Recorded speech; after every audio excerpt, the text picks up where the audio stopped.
Hola, buenas tardes a todos. Bienvenidos a los seminarios del Laboratorio de Radiología y Fenómenos de Transporte de la CES Zaragoza Campus 2 de la carrera de Ingeniería Química. Estamos localizados en el Laboratorio 7 del primer piso de la UNIE. Y les presento a los organizadores de los seminarios. El líder, que es el doctor Edson Emilio Herrera Valencia, el doctor Luis Medina Torres, el maestro Luis Antonio Ramírez Torres, la doctora Guadalupe Salinas y la maestra Dominga Ortiz. Y un servidor. Estamos organizando estos seminarios cada viernes, todos los viernes al mediodía, y en esta ocasión pues nos va a hacer el honor de estar con nosotros la doctora Carmen Durán. Es un honor para nosotros que esté ella con nosotros. Gracias por su apoyo. Y pues le pido a la doctora Guadalupe que nos haga la presentación, por favor. Adelante.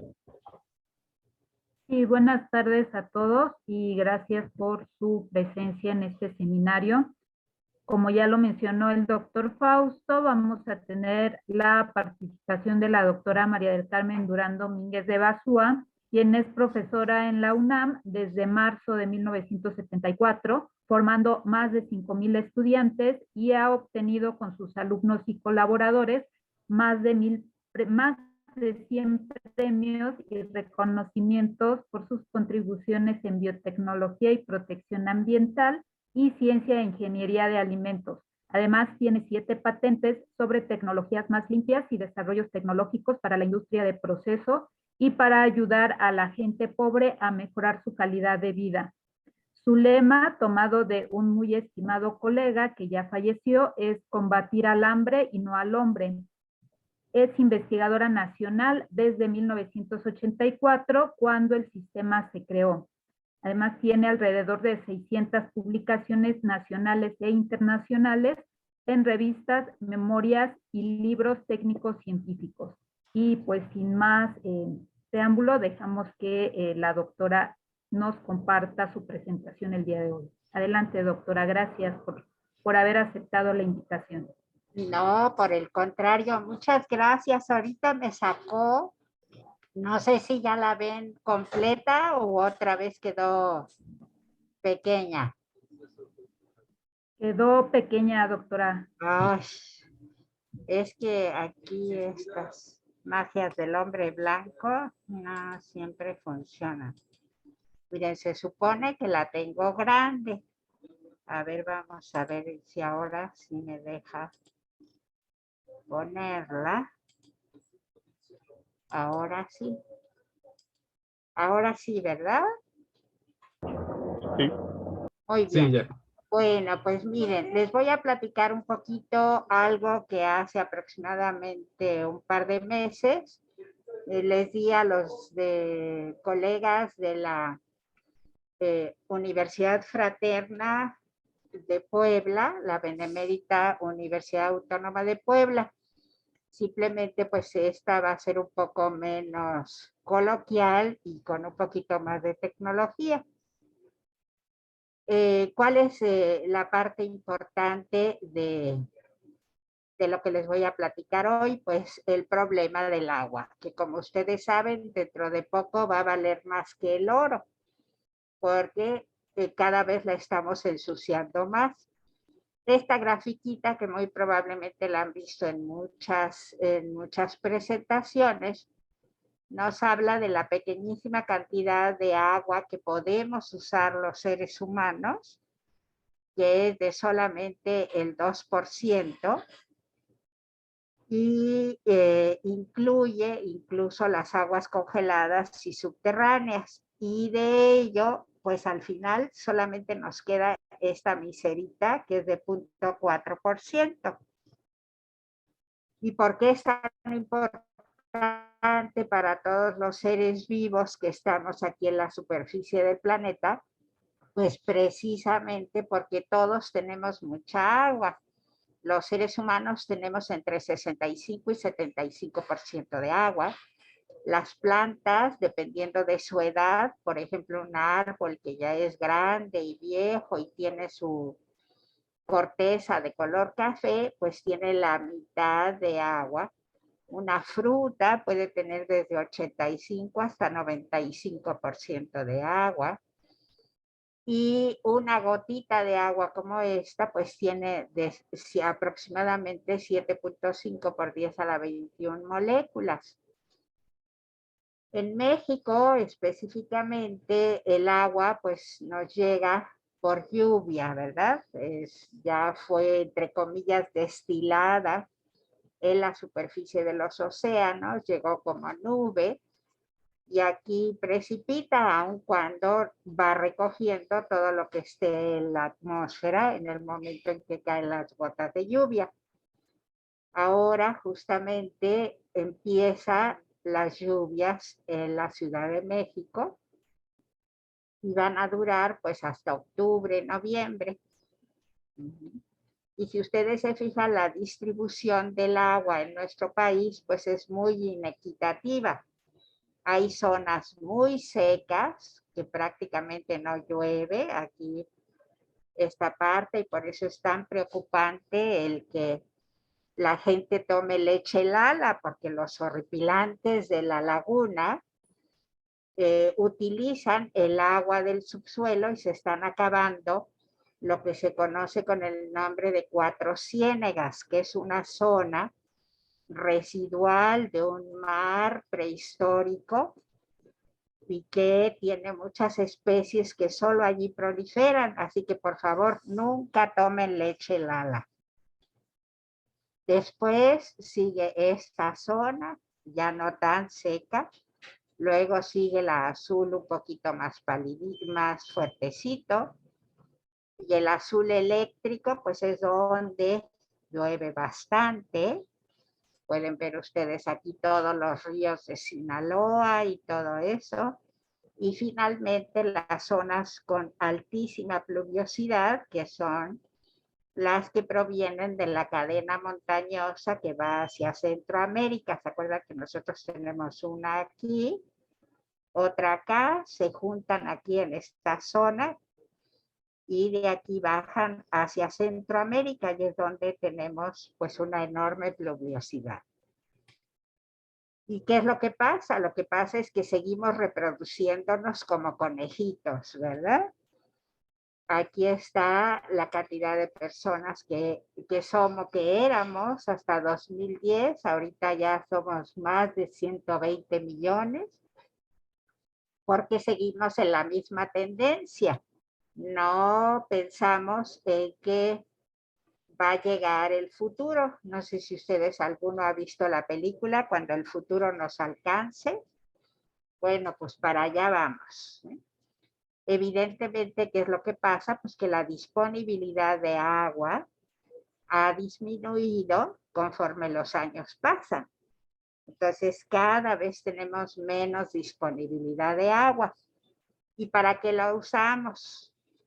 La utilizamos sobre todo para riego agrícola, en una forma totalmente ineficiente, empezando por la leche Lala, ¿verdad? Que riegan su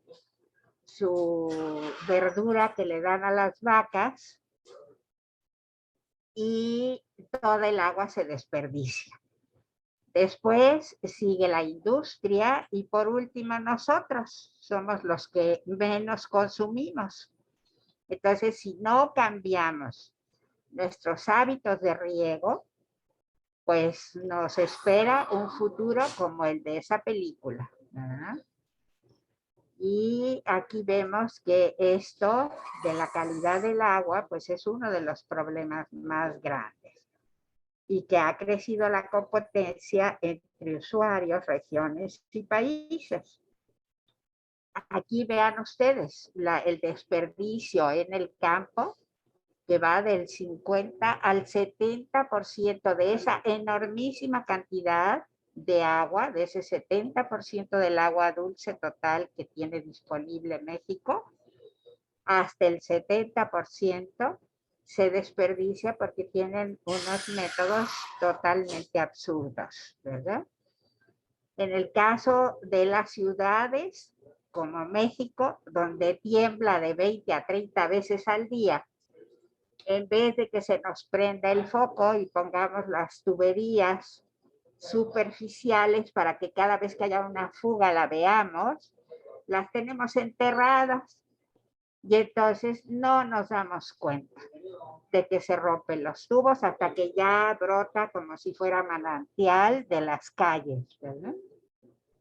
Se desperdicia entre el 30 y 50% del agua, tanto en las casas como en las redes de distribución. ¿Cuántos acuíferos tenemos? Pues tenemos muchos, ¿verdad? Según la Comisión Nacional del Agua, pero los importantes, como este, que es del que dependemos nosotros, de la cuenca Río Balsas y Lerma Chapala, pues están sin disponibilidad. Y evidentemente todos los que están aquí cerca del río Bravo y del río Colorado, pues igual, sin disponibilidad. Entonces, uno de los problemas que tenemos que contender, pues es que tenemos que limpiar el agua que ensuciamos. Y a eso se le conoce con el nombre de saneamiento básico. Y este saneamiento básico incluye el abastecimiento de agua para consumo humano, el manejo y disposición final adecuada de las aguas residuales y de las excretas, el manejo y disposición final adecuada de los residuos sólidos municipales o también llamados residuos sólidos urbanos, la desinfección domiciliaria del agua, la disposición sanitaria de las excretas, el manejo sanitario de los residuos sólidos municipales, el control de la fauna nociva, y todo ello va a llevar al mejoramiento de las condiciones en la vivienda para todos los seres humanos. Aquí hay una grafiquita que me gusta mucho, lástima que está tan chiquita y casi no se puede ver, pero como están grabando, pues la gente puede pararla aquí y poder leer con toda calma cada uno de ellos. Yo solo les puse un cuadrito rojo en la parte que tiene que ver con esta presentación y sobre todo porque cuando queremos desinfectar el agua, es conveniente que el agua esté transparente, ¿sí? Y eso es el ejemplo que les estoy poniendo aquí. A ver si alguno de ustedes es lo valiente para tomarse la botella del lado izquierdo. Evidentemente que no, ¿verdad? ¿Por qué? Porque está turbia el agua. Nuestra norma 127, que es la norma para la calidad del agua potable, y que tramposamente todas las empresas que venden el agua embotellada, no sé qué mordida darían en la época del priismo y el panismo, pero allí metieron a las botellas, al agua embotellada, en una norma de alimentos. Y entonces pues tiene 0 proteínas, 0 grasas y 0 de todo, pero de lo importante que son los metales, los residuos de plaguicidas y de todo, eso no aparece nada, porque no respetan la norma 127. Ya llevamos más de 3 años de la 4T y los legisladores de la 4T no se han abocado a modificar esta sinvergüenzada de las empresas que expenden agua embotellada. Empezando por las transnacionales y acabando por las chiquitas. Dentro de ellas, pues está la turbiedad en unidades de turbiedad nefelométrica y que deben tener 5 o menos. ¿Cuáles serían las posibles soluciones que podríamos plantear a esto? Aquí vienen varias, no se las voy a leer, me voy a poner solamente en la que yo les voy a platicar el día de hoy, que es la instalación de plantas de tratamiento de aguas residuales ad hoc para cada zona y cada casa.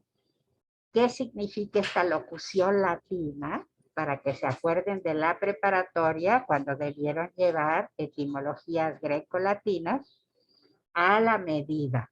Eso es lo que quiere decir.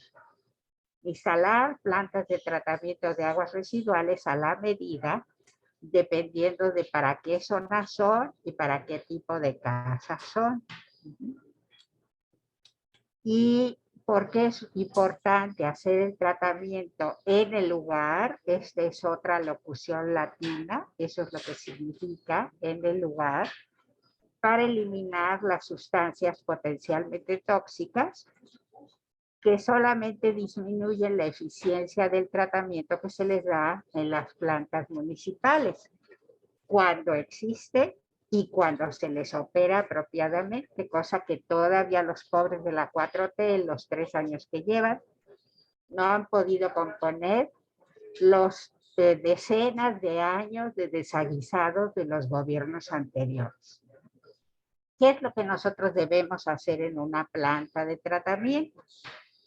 En esa planta va a llegar nuestra agua residual que contiene material en suspensión, que son estos triangulitos azules, material disuelto biodegradable, que son estos ovalitos verdes, y material disuelto no biodegradable, que son estos rectangulitos anaranjados. Lo primero que podemos hacer pues es separar a estos triangulitos azules, que son el material en suspensión, con un método físico de lo más sencillo, como podría ser la sedimentación, para que lo que es más pesado que el agua se quede en la parte de abajo, lo que es más ligero del agua, que el agua se quede en la parte de arriba, y entonces desnatamos lo de arriba y quitamos lo de abajo, y todo lo que queda aquí va a ser prácticamente material disuelto. Y entonces ese es el que vamos a pasar a una siguiente etapa, que como está disuelto ya no lo vamos a poder separar físicamente, vamos a tener que usar un método químico, que puede ser bioquímico o solamente químico. Y entonces vamos a poder, con un método químico, pues precipitar todos estos materiales en forma de sólidos. O en el método bioquímico, los microorganismos o algunas enzimas, en caso de que no usemos microorganismos completos, sino solamente parte de sus enzimas, vamos a utilizar a estos materiales, sobre todo los biodegradables, que son los ovalitos verdes, para que los utilicen como alimento, si son microorganismos completos, y se reproduzcan. Entonces los microorganismos van a ser el reactivo, el reactor y el producto, todo a la vez. Y van a producir gases de su, si son aerobios, respiración, y si son anaerobios, pues gases de reducción. Por eso aquí aparece el triangulito invertido como biogás.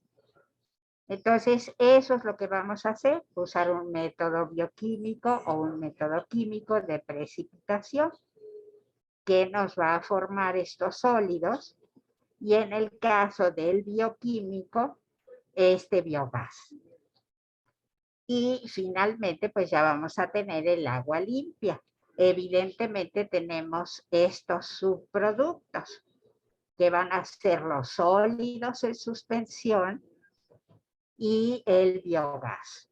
Y para que este tratamiento sea completo, pues a esto también le debemos dar un tratamiento de estabilización o de aprovechamiento. Dentro de esos métodos bioquímicos, tenemos, como les mencionaba hace un momento, dos tipos: los aerobios, que requieren de oxígeno, y los anaerobios, que al revés requieren que no haya oxígeno.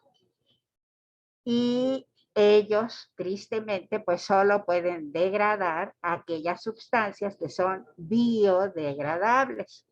Así que todas las que no son biodegradables tenemos que usar un método químico o un método físico-químico. Y con ellos ya vamos a poder eliminar lo que no se podía degradar. Ahora bien, dentro del aerobio y el anaerobio, tenemos ventajas y desventajas. En el caso de los sistemas anaerobios, prácticamente el 90% de nuestro contaminante disuelto se va a transformar en metano y CO2, o sea, en biogás. Y un 10% en células. En el caso del aerobio es justamente lo contrario. Vamos a formar muchas células y un poco de CO2 y agua. Pero, ¿qué es lo que pasa? Que este sistema es mucho más rápido. La velocidad de reacción de esta conversión es mucho más rápida que el sistema anaerobio. El sistema anaerobio es muy lento. Es muy bueno, pero es muy lento. Este aerobio tiene la desventaja de que produce muchísima biomasa y hay que disponer de ella. En el caso del anaerobio, como es tan lento, lo más que logra convertir es alrededor de un 80% de statu quo. Entonces siempre requiere de un post-tratamiento. Nosotros en particular, como ustedes saben, a través de la doctora Lupita, allá hace muchos años patentamos un sistema de cómo rellenar el reactor de flujo pistón, que es un humedal artificial, y esta patente se terminó en este año precisamente. ¿Se acuerdan que las patentes solo duran 20 años? Entonces ya está liberada y se puede usar sin ningún problema. Y entonces el sistema del empaque y la granulometría es la parte patentable. Evidentemente un sistema biológico pues no es patentable o no debiera ser patentable. Entonces lo que nosotros ponemos aquí que se ve de color azul, eso es lo que patentamos, de qué tamaño deben ir los granitos de material que utilizamos de soporte para las plantas y para los microorganismos.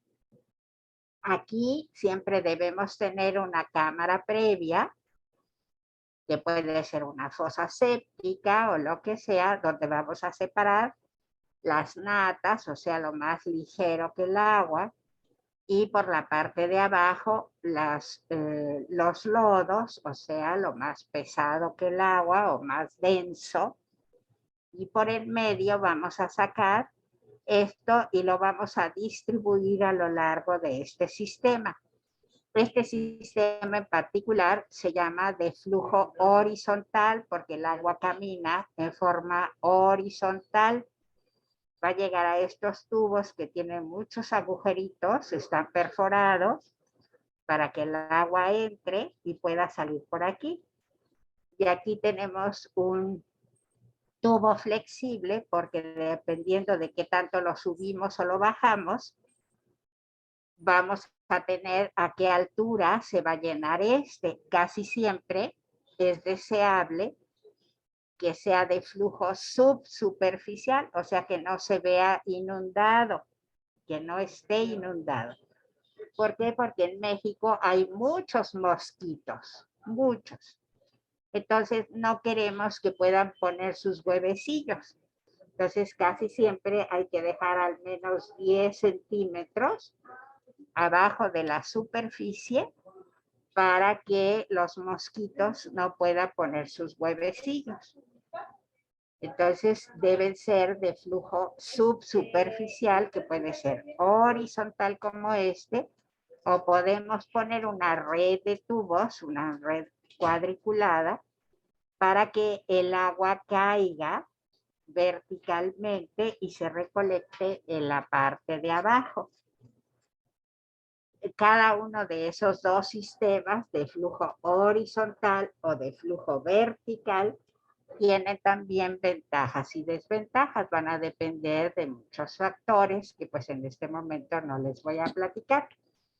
Aquí está justamente el sujeto de nuestra antigua patente, que es el tamaño de partícula que va cambiando precisamente para garantizar que el agua no siga caminos preferentes, sino que inunde completamente el humedal, o sea, el reactor. ¿Y dónde se llevan a cabo las bioreacciones? Pues básicamente en la zona radicular, en donde proliferan grupos de bacterias que para defenderse de sus depredadores, que son los protozoarios, se aglutinan y forman flóculos. Las que andan aquí solitas, pues es así rapidito, se las comen todos estos protozoarios y entonces entre todos limpian el agua. Este, por ejemplo, es de flujo vertical, entonces ustedes ven las tuberías aquí arriba y como que el agua va a llover, le llueve a la humedad. Nosotros teníamos un sistema de flujo vertical construido en el área cultural de Ciudad Universitaria y recibía las aguas residuales de sanitarios y de un área de café de los empleados de las oficinas de conservación de la UNAM. Pero cuando la Facultad de Economía decidió construir su edificio de posgrado allí, y entonces decidieron que iban a hacer muchos edificios de posgrado allí, pues nos lo multiplicaron por 0. Aquí era donde estaba, esta es la ciudad universitaria, las prácticamente 500 hectáreas. Y entonces lo que hicimos, bueno, y un colega mío, compañero de generación de la carrera de químico, que era profesor de tiempo completo en el CCH Sur, pues dijo, ay, pues ponlo acá conmigo. Y yo pido un proyecto, Infocar, y con eso lo arrancamos. Y así lo hicimos. Y esta es la forma como construimos ese que nos multiplicaron por 0. Hicimos una especie de alberca, la recubrimos con este polímero que se utiliza justamente para los sitios de disposición controlada de la basura y que están garantizados por 50 años. Y es un PVC específica, es un polímero diferente al PVC, pero que es extraordinariamente resistente. También aquí vienen todas las especificaciones, no voy a ir al detalle porque ya estoy viendo que ya son 12:30. Entonces, este lo sembramos con 3 tipos de plantas, todas de Xochimilco, tules, carrizos y sacaltules, y los plantamos de 3 plantas por metro cuadrado. Entonces aquí pueden ver ustedes a los sacaltules y no pueden ver a los tules atrás, pero están igual de chiquitos. ¿Cuáles fueron las que proliferaron felices y contentas? Pues los carrizos. A los carrizos les encantó el lugar. Aquí pueden ver ustedes con mucha imaginación el material negro que hace un rato les mostré, recubriendo para garantizar que el agua residual no contamine el subsuelo. Y aparte tenemos otro de flujo horizontal que lo instalamos en los viveros de Coyoacán en 1997, empezó a operar. Pero pues nosotros con eso de que se cambió lo de que todo el mundo tenía que hacer tesis a otras 10 formas de titulación, pues ya prácticamente no tenemos alumnos valientes que quieran ir a trabajar en este humedal. Y entonces se lo pasamos directamente al gobierno de la ciudad y pues no sabemos qué han hecho con él. Yo hace varios años que no voy para allá al vivero, a ver cómo está. Miren, el nombre de la geomembrana es polietileno expandido, ese polímero negro. Y el medio de soporte que usamos en ambos tipos de humedales fue específicamente tezontle, en los diferentes tamaños de partícula que les indiqué que era nuestra patente. Y aquí está un diagramita. En ese humedal se toma el agua del río Magdalena, que ya viene toda contaminada, y la llevamos primero a ese sedimentador primario, donde separamos natas y sólidos más densos que el agua, y la metemos. Este es de flujo horizontal, entonces el agua va caminando hasta llegar aquí a la cisterna, y de allí con una bomba se pasa al otro lado, que es donde están los arbolitos del vivero. Y aquí está recién iniciado. Aquí está cuando ya nos ayudó el gobierno de la Ciudad de México a ponerlo más decentito. Y aquí están las dimensiones, el tiempo de residencia hidráulico. Y cada 6 meses hay que podarlo porque crecen las plantas hasta 6 metros. Aquí ven ustedes una plantita extraña que nos regalaron allí en el vivero. Pusimos 4, esta no creció tanto, esta creció un poco más, y en las otras esquinas pusimos una. Y son ni más ni menos que los papiros del río Nilo, que son plantas acuáticas igual que nuestros carrizos y nuestros tules. Y la parte interesante de, aquí puse lo de los papiros, la parte interesante de esto es lo que hicimos en el CCH Sur. Las fotos que tienen ustedes ahorita adelante son del doctor Salvador Sánchez Tovar, que trabajó durante 30 años en una empresa que se llamaba TICSA para construir plantas de tratamiento. Entonces aquí les puse una flechita para que vean que este humedal lo pasamos para acá.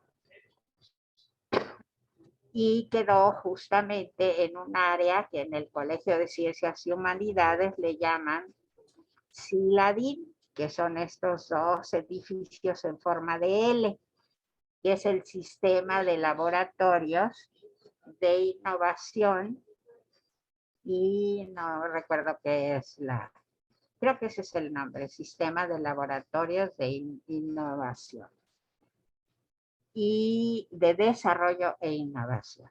Y entonces aquí pusimos el humedalito. Y la idea era llevarlo porque aquí ellos tenían una cisterna, pero han de ver que la cisterna la usan de archivo muerto de papeles. Y entonces el agua se va directamente al subsuelo a través de una grieta.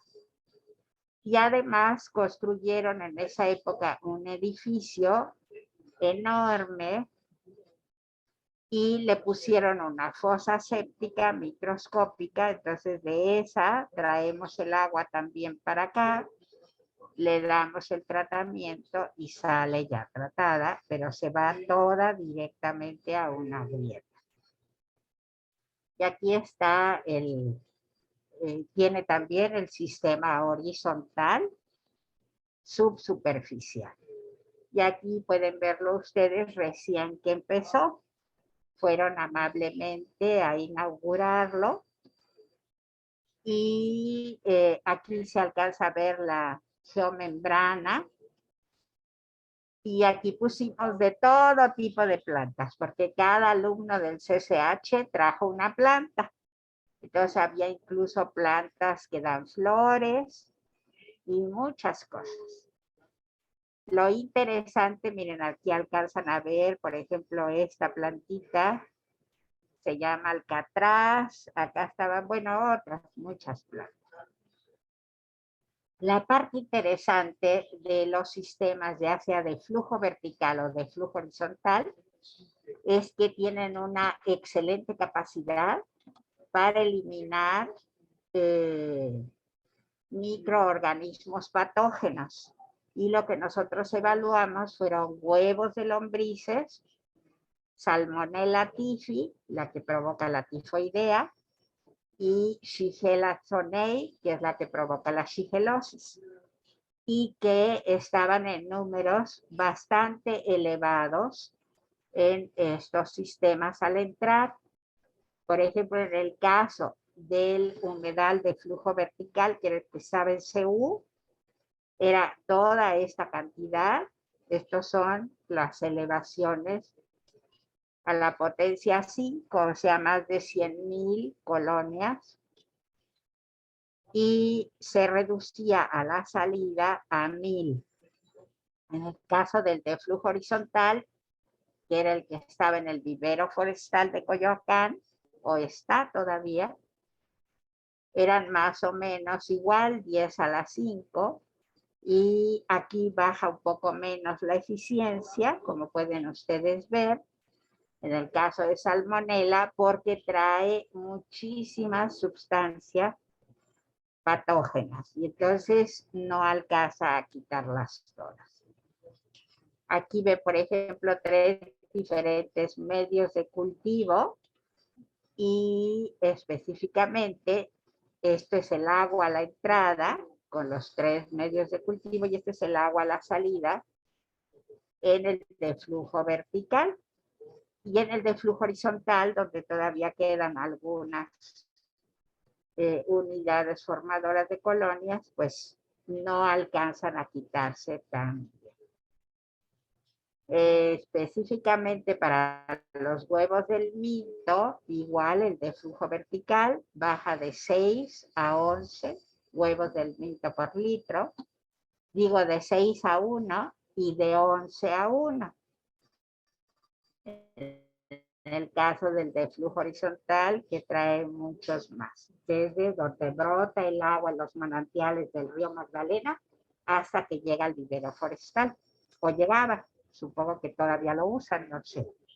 Evidentemente, cuando tenemos un huevo del minto, cumple con la norma oficial mexicana número 3, ¿sí?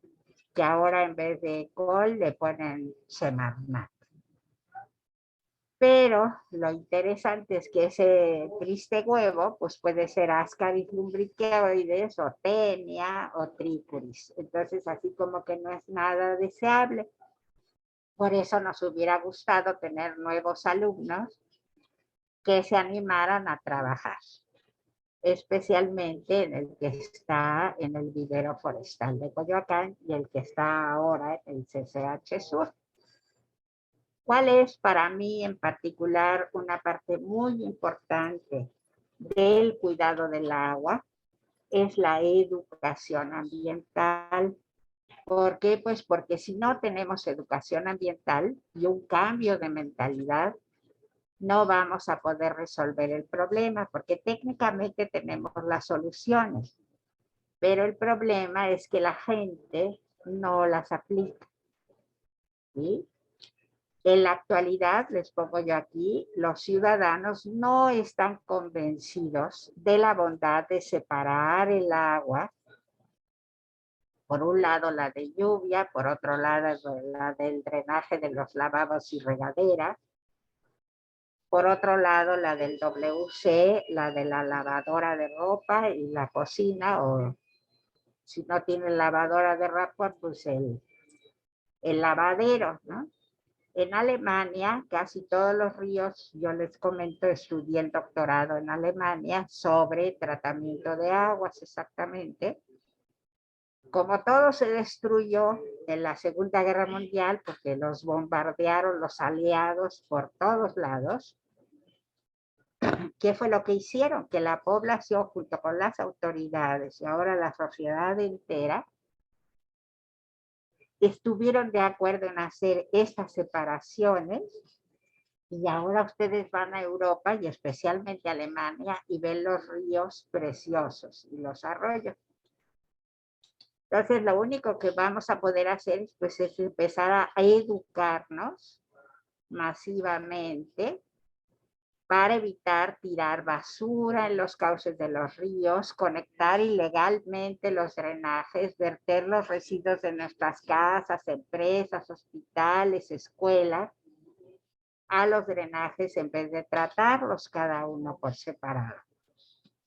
Esta educación pública a nivel masivo se puede hacer a través de spots de radio y televisión o sus benditas redes sociales, ¿verdad? ¿Por qué? Porque tiene que ir no solamente a lo del agua, sino a lo de la basura también.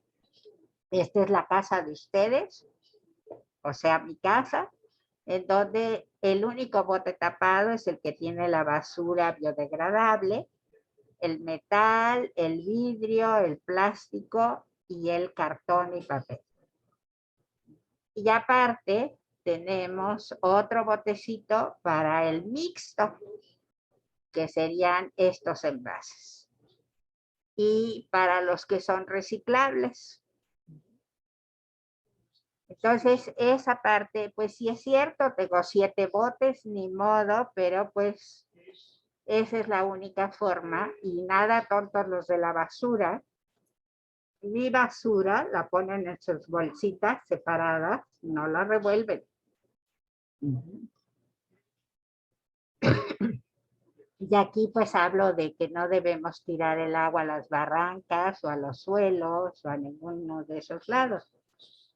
Y que tenemos que desenterrar las tuberías, tanto de agua potable como de aguas negras. Y dejar esos tubotes encerrados, solamente esos de concreto de más de 1 metro de diámetro para el agua de lluvia. Y el agua negra, ponerla en una tubería pintada de rojo y el agua verde para el agua, la tubería pintada de verde para el agua potable. Y que estas dos vayan por afuera, ¿sí? No enterradas. Con esto, nosotros vamos a hacer que las plantas de tratamiento tengan mucho menos caudal, que podamos tener otra vez nuestros ríos. Recuerden que esto era una cuenca lacustre. Teníamos más de 50 ríos que vuelvan otra vez a salir del subsuelo. El viaducto, Miguel Alemán, el río Churubusco, todos esos, hay que volverlos a desenterrar para que se mejore el clima y el subsuelo de la cuenca. Y entonces esos ríos limpios van a ser un factor de cambio para promover cambios positivos en el clima. En el caso de Puebla, que fue la plática que les comenté que di hace un par de meses, que es en lo que se basó todo esto, pues es muy importante, igual pasa en la Ciudad de México y en cualquier ciudad, pero tiene que haber un trabajo conjunto entre los ciudadanos y sus autoridades. Y debemos proteger las zonas de barrancas y las zonas lacustres. Específicamente Chalco, que es el vecino Estado de México. Y esto nos va a llevar a mejores condiciones atmosféricas, ya que se reduzca el déficit de agua potable. ¿Sí? Entonces, aquí específicamente con lo que voy a terminar es cómo podemos hacer que haya cero contaminación hacia los cauces de los ríos. Vean ustedes, este es el Ajusco. Yo vivo exactamente por aquí.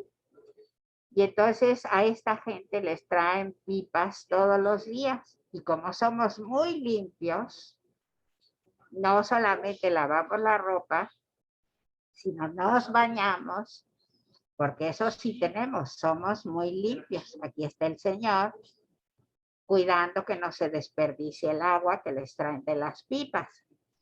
Entonces, ¿qué pueden hacer allí en el Ajusco? Podrían poner una fosa séptica para que allí salga del baño, de la cocina, de la lavadera de ropa que tiene detergente no biodegradable, y que aquí separen eso, lo pasen a un pequeño humedal artificial por gravedad, porque si se fijan, pues esto está en puros piedras de todos los volcanes que han hecho erupción aquí, y luego ya pase por un pozo de absorción de agua tratada, y que aparte tengan un tanque de composta para que allí recojan todos los sólidos y las grasas y se los lleven al tanque de composta, y toda la hojarasca que le quiten al humedal también la pongan aquí, y con ello vayan produciendo suelo. Esta composta les va a servir para producir suelo, ¿sí?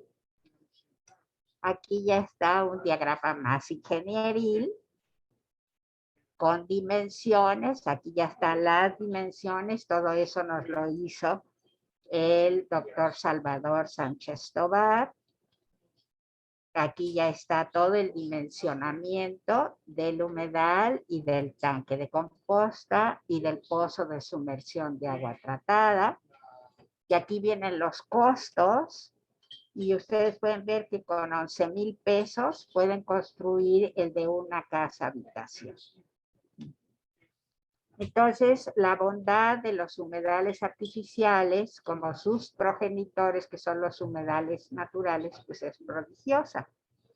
Podemos usarlos en todas las circunstancias y a un precio que es accesible. Y si tenemos mano de obra personal y materiales locales, pues son aún más baratos. Entonces, esto es lo que queremos. Y pues ya me pasé un poquito de los 40 minutos, pero espero que les haya quedado claro, y les comento que todo esto se encuentra en un folleto que se llama Somos Agua, de la Red Temática de Gestión de Calidad y Disponibilidad del Agua, y de publicaciones de los últimos 40 años, y de la presentación en la Benemérita Universidad Autónoma de Puebla. Y aquí están los datos de nuestros laboratorios. Son laboratorios de Ingeniería Química Ambiental y de Química Ambiental. Y estamos en el circuito de la investigación científica, enfrente del Metro Universidad. Y los teléfonos son estos, el 25300 al 04. Y este es mi correo electrónico, María del Carmen Durán, química.unam.mx. Y tenemos una página que se llama ambiental.unam.mx. Muchísimas gracias. Pues agradecemos a la doctora Carmen Durán. ¿Quieren hacerles examen a sus alumnos? Aquí está un examen. Ok, muchas gracias. Y le agradecemos nuevamente a la doctora. Excelente presentación, muy interesante el tema. Y si alguien quiere hacer alguna pregunta, por favor levanten la mano o comenten mediante el chat si es que quieren participar. Cualquier pregunta, comentario. Ya no sé cómo, ya la quité, cómo quitarla. Ya. Bueno, adelante, Luis. Sí, gracias, doctor Fausto. Muchas gracias por compartirnos su conocimiento, doctora Carmen. Mi pregunta es acerca de las últimas diapositivas que mencionaba que podíamos personalizar un humedal para una casa. Tengo entendido que estos planos están disponibles para el público en general, ¿verdad? Así es, en ese folleto yo se los puedo mandar en PDF. Sí, es una idea muy interesante, porque bueno, a estas alturas es muy difícil ya encontrar una casa o terrenos inclusive aquí en la Ciudad de México, por lo altamente poblado que está. Entonces, pues a lo mejor un plano para una casa de 75 metros cuadrados, 100 metros cuadrados y adaptarlo hacia un humedal, esta es una excelente idea, es muy interesante en ese sentido. Bueno, Claro que sí, yo se los voy a pasar a sí, ustedes el folletito para que ustedes lo divulguen con muchísimo gusto. sí, muchas gracias, muchas gracias.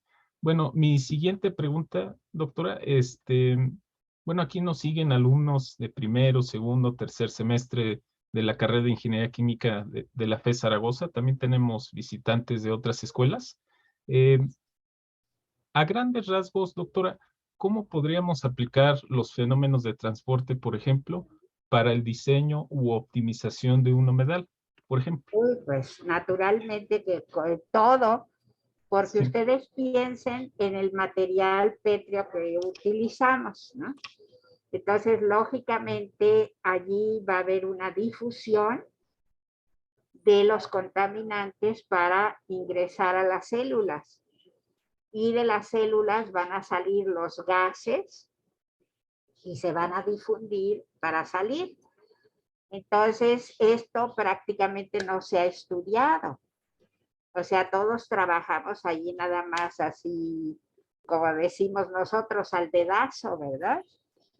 Pero no se han hecho realmente el seguimiento de este bioreactor utilizando las enormes ventajas de los procesos de lo que sería la base de la ingeniería química, que son los tres fenómenos de transporte: transferencia de calor, de masa y de movimiento. Naturalmente que ayudaría enormidades para poderlos hacer más chiquitos y con la misma eficiencia. sí, sí, estoy de acuerdo con usted, doctora.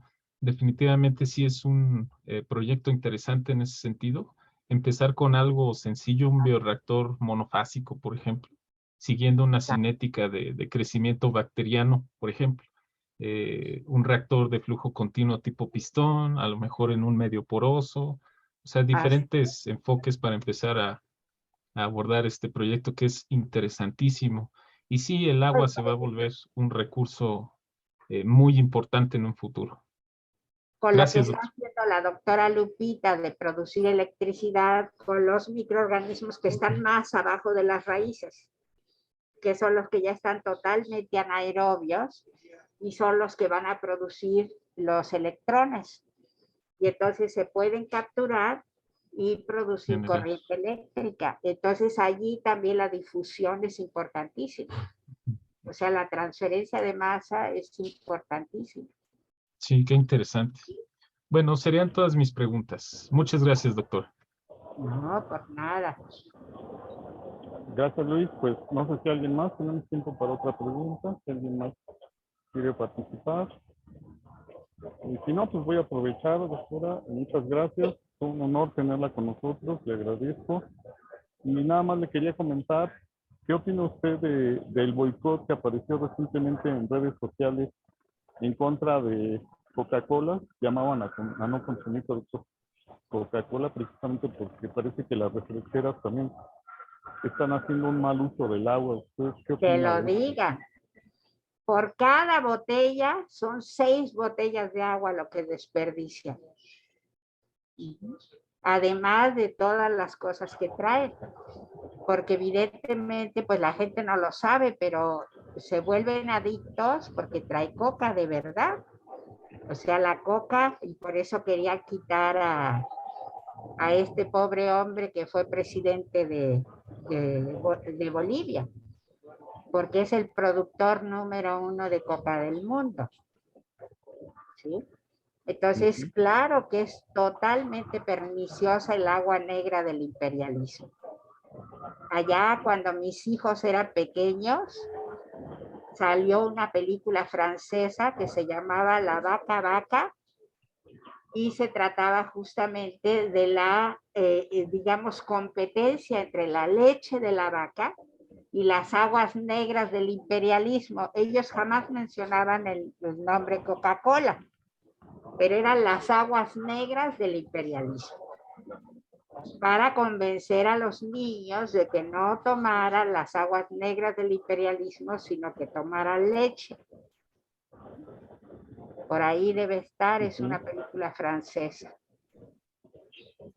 Y No, pues muchas gracias. naturalmente que los refrescos son totalmente indeseables. Así es.